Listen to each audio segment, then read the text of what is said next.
right, y'all ready? Yep. Good to go. Yep.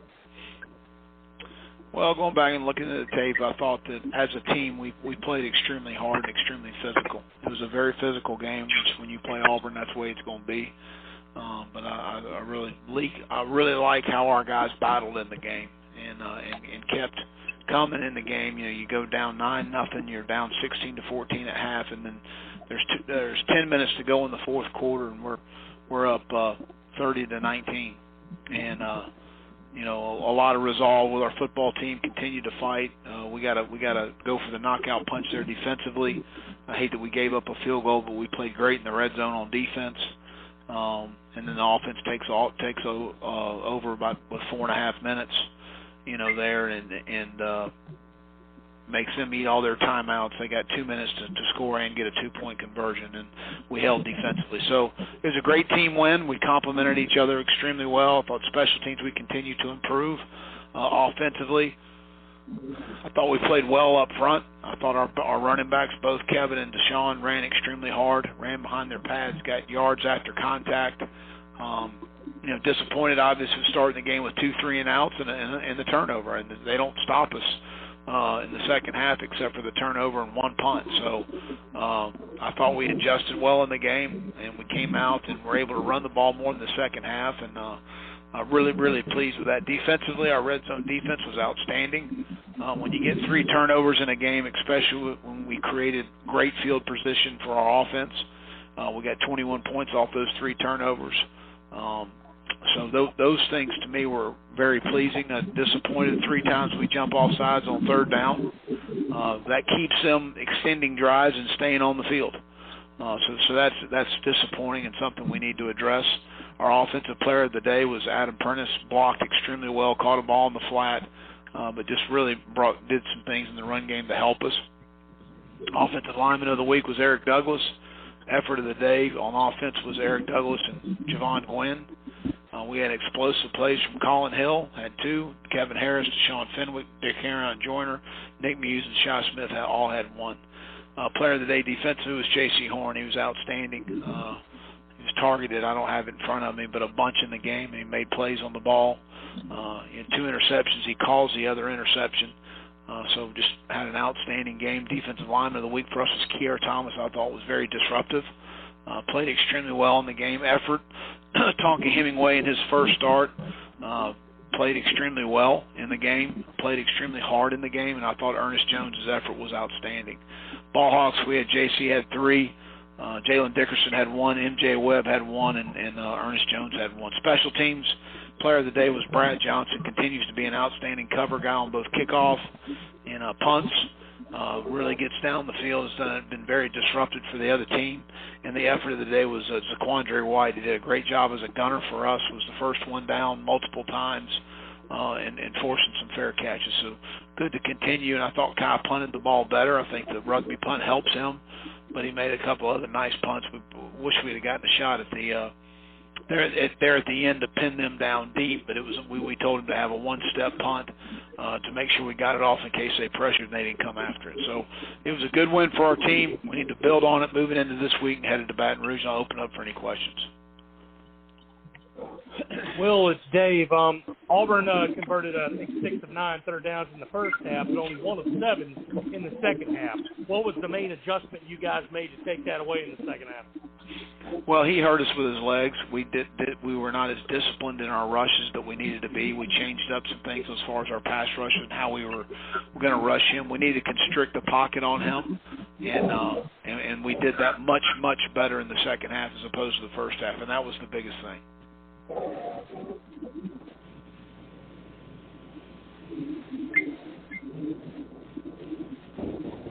Hey, Will, it's Ben from the States. I wanted to ask, how do you kind of grade out Jasmine in his first game and his first start? Who? I'm sorry? Jasmine Bernstein?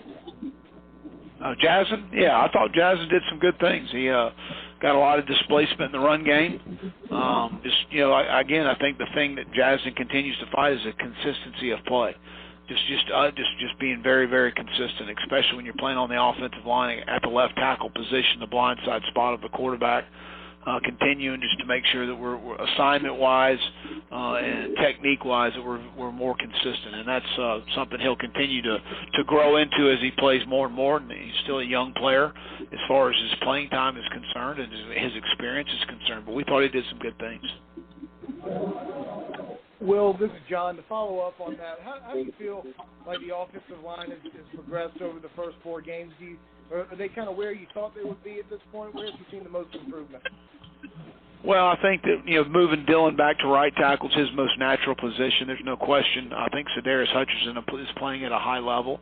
Javon Gwynn, I think, is athletic and is getting more power back in his body. Through the issue of 3 months off for the big guys, we've had guys lose anywhere from 12 to 14 to 16 pounds of muscle, and Javon is just now, to me, getting back to where his power was, and he's been able to move guys more. They had 2 big inside techniques in Truesdale and Newkirk, and I think that he's getting his power back.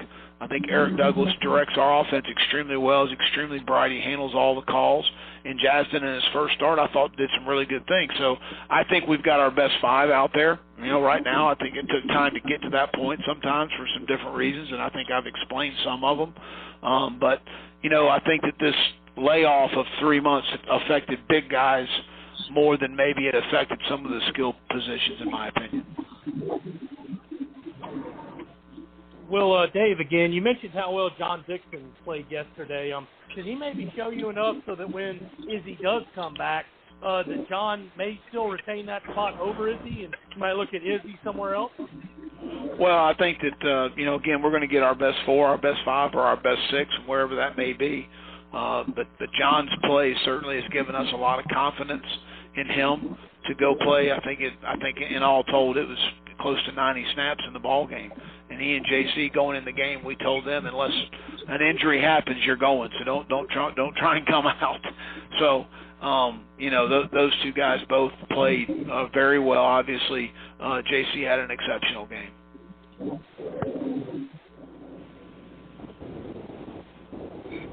Yeah, Will, this is John again. To kind of follow up on that one as well.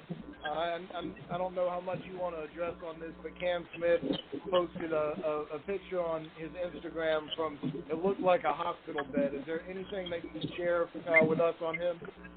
Yeah, Cam, it was a very unusual thing.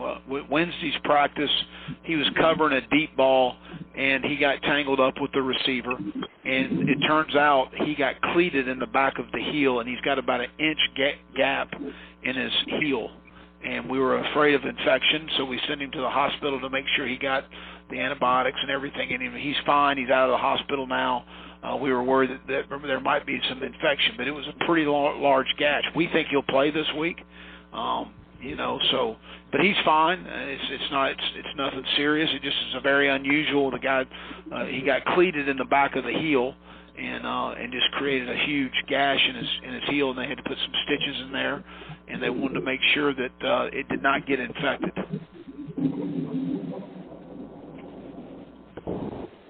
Well, Dave, again, following up on that, Ethan Riddle, okay? I think I saw him leave the game yesterday with a knee.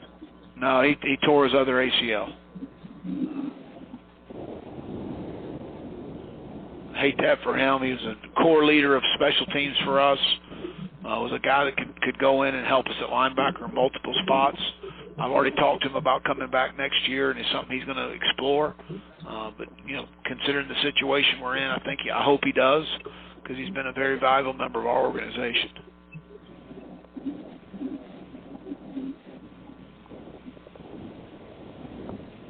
Hey, Will, it's Ben.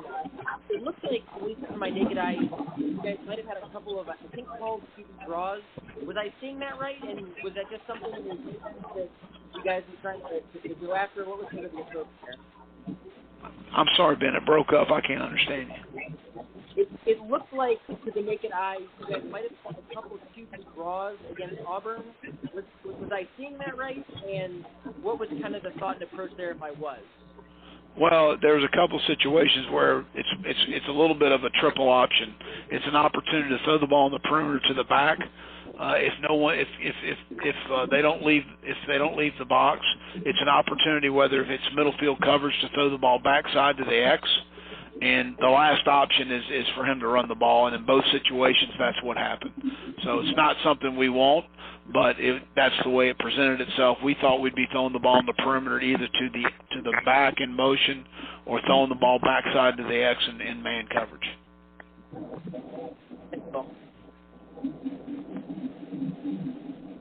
Hey, Will, it's John Del Bianco. How do you feel Shiloh Sanders graded out last night? I know he led the defense in tackles. Shiloh Sanders, yeah. Yeah, I think Shiloh continues to improve. I think the thing we all got to keep in mind, he's a very young player. He only played, I think it was 2 years of high school football, and he's been a baseball player. So he's a guy that's still young as a football player. But I think he continues. He gives us great effort. He's got a great motor to the ball. He's continuing to develop the instincts on the back end that you're going to need to have as far as angles out of the middle field, receptionary angles, and things that you've got to do to be successful. And I've been very pleased with his progress, his communication. But the big thing about Shiloh, he plays hard. He plays extremely hard. It's extremely important to him.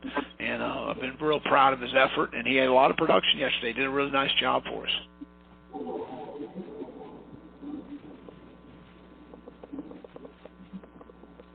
Hey, Will. I was wondering, with Spencer being down, who would be the next man up behind Ernest? Because I believe he was the guy after him. Damani played all of training camp there. Mo Kaba can move there, and we're getting Jamar Brown back, so we'll be fine. Will, Dave again, you mentioned how pleased you were with Deshaun Fenwick playing very well. Just what makes him that good, I guess, change of pace back, for lack of a better term? What can he do to just really have as much success as he did against Auburn yesterday?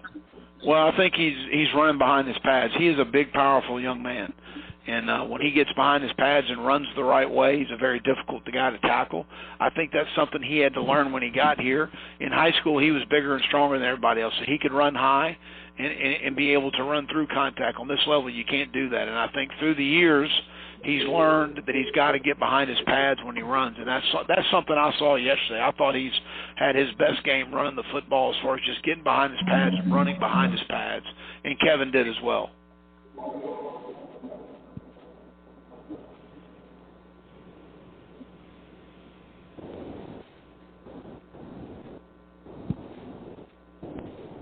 Hey, Will, Ben, did Brad Johnson play a little more defense yesterday, and what did you kind of see out of him on that front?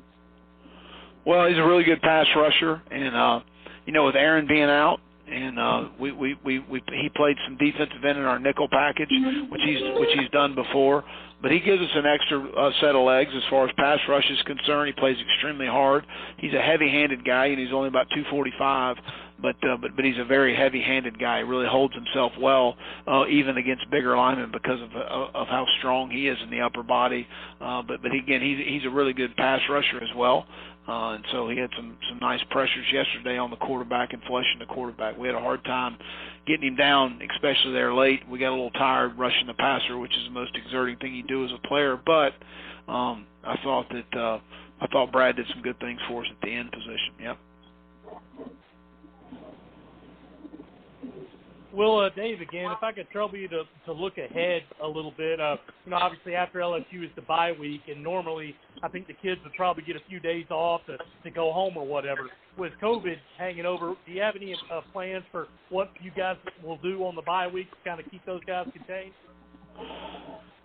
Well, I talked to our senior leadership group about it today, and I talked to our team about it. We're going to give them the Sunday and Monday after the LSU game off. As far as, obviously they'll be here. We're going to practice Tuesday, Wednesday, and Thursday. And then we're going to give them Friday and Saturday, but we're going to practice on Sunday. We have talked to our team about being smart, about how you handle yourself, the situations you cannot put yourself in, and exposure to the unknown. And our senior leadership group guaranteed me that they were going to handle the football team as far as the things are concerned. We're going to talk in terms of our guys and making sure all of them are going to be, which we always do that anyways. I'm not going to sit there and tell a guy he can't go home, but I am going to tell a guy that he needs to be very careful and don't put, compromise himself and his teammates by making a poor decision. And we've got to trust these young men. They've been great through this process. They've handled themselves the right way. There's no reason for me to think it won't happen moving forward as far as handling things the right way. So I'm going to count on that, but they do need some time off. We've got 5 more games to play, tough games to play at that, and they need to decompress a little bit and get away from it. So that's the way we're going to handle it, and I have full confidence our guys will handle it the right way.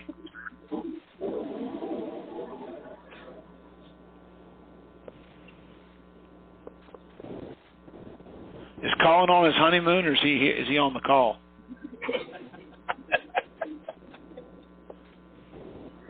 Because if he was on the call and working, he's starting this marriage off right. And I saw his interview. Was he mocking me?